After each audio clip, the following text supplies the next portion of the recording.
Welcome back to Eagles Fans News. Look, I'm going to be straight with you. This one stings.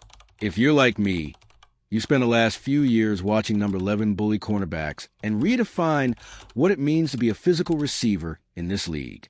But the writing's on the wall. Here at Eagles Fans News, we don't deal in fluff. And the reality we're staring at today is that the A.J. Brown era in Philadelphia is reaching its final chapter. Reports are flying that the Eagles and the New England Patriots are deep in the woods on a deal, with June 1st circled on the calendar as the date this thing likely goes official. From my perspective, this isn't just about losing a Pro Bowl talent. It's about the identity of this offense. We've all seen the cryptic tweets, the sideline frustration, and the rumors of a locker room vibe that just wasn't clicking anymore. As someone who lives and breathes Eagles football, I hate to see it end like this. But in my view, Howie Roseman is doing what Howie does best. He's looking 2 steps ahead to make sure this team stays a powerhouse in a loaded NFC. What Eagles fans need to understand is that we aren't just looking for a body to fill a spot. We're looking for someone who can complement Devonta Smith's surgical precision. We need that dog back in the room. So today, let's break down the 5 names that are legitimately on the radar to replace A.J. Brown. First up, let's look at the draft board. There's a kid out of Indiana named Omar Cooper Jr. who's been climbing up the ranks faster than anyone expected. Right now, he's projected right around that 23rd pick where the Eagles are sitting. Now, I've watched the tape. Cooper is built like a brick house. He's that physical, don't blink or I'll run over you type of receiver that flourished in Philly during the Reggie White and Brian Dawkins eras.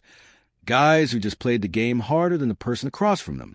In my view, Cooper gives us that toughness we lose with A.J. gone. He's not the smoothest runner. That's Devonta's job, but he's a chain mover. He catches the ball, absorbs a hit, and stays on his feet. If Howie wants to keep that physical edge in the receiving core without spending $30 million a year, Cooper is the guy. Then you got Denzel Boston from Washington. Now, I'm going to be honest here. This one makes me a little nervous. Boston's a first-round talent, no doubt about it. He's got size, he's got hand that catch everything, and his drop rate is incredibly low. But when I watch his tape, I see shadows of J.J. Arcega-Whiteside. I know, Eagles fans don't want to hear that name, but the jump ball specialist tag is a dangerous one in this city. We've been burned before. Boston is absolutely a better prospect than J.J. was. But in a city that demands results, the margin for error with a guy like him is razor thin. If he's the pick, he's got to produce on day one. Now, if Howie wants to get creative and save some assets, keep an eye on Chris Bell from Louisville. We're talking about a round 2 projection here. Bell is 220 pounds of pure muscle.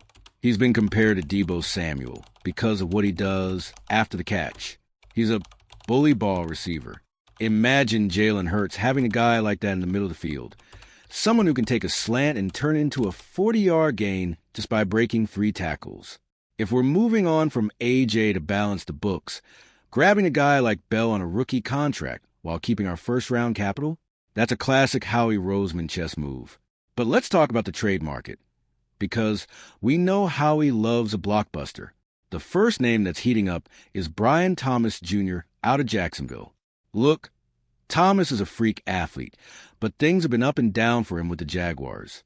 In my view, this is exactly the kind of buy low opportunity the Eagles thrive on. Think about when we traded for A.J. Brown in the first place. People questioned it, and then he exploded. Thomas has that same ceiling. He's got the speed to take the top off a defense, which would open up so much room for Saquon Barkley in the run game. If Jacksonville is looking to reset, I wouldn't be surprised to see a Saturday morning notification that Thomas is headed to Broad Street. And then there's the big one, the name everyone is whispering, Marvin Harrison Jr. Look, I'll be the first to say it. The price would be astronomical. The Cardinals aren't just going to give him away. But could you imagine the son of a Philly legend coming home to play opposite Devonta Smith? It would be the most talented young duo in the history of this franchise. In my view, this changes everything. Harrison Jr. is a generational talent. He's got the height, the route running, and the pedigree. If we trade A.J. to the Pats for a haul of picks, and then flip those picks to Arizona, That's the kind of move that keeps Jeffrey Lurie's Eagles as a perennial Super Bowl contender for the next decade.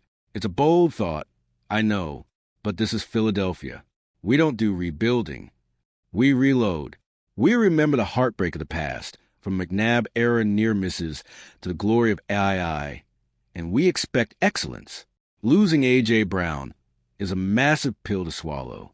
He was a cornerstone, but the Eagles' identity has always been bigger than one player. It's about the trenches. It's about Lane Johnson holding down the line. It's about the legacy Jason Kelce left behind. As we head toward June, the tension is going to build. The link is going to be buzzing. Whether it's a rookie like Omar Cooper Jr. or a superstar like Marvin Harrison Jr., the mission remains the same. Fly. Eagles fly.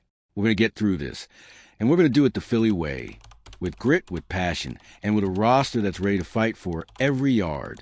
I'm the founder of Eagles Fans News, and I'll be right here with you every step of the way. Stay locked in, because this offseason is just getting started.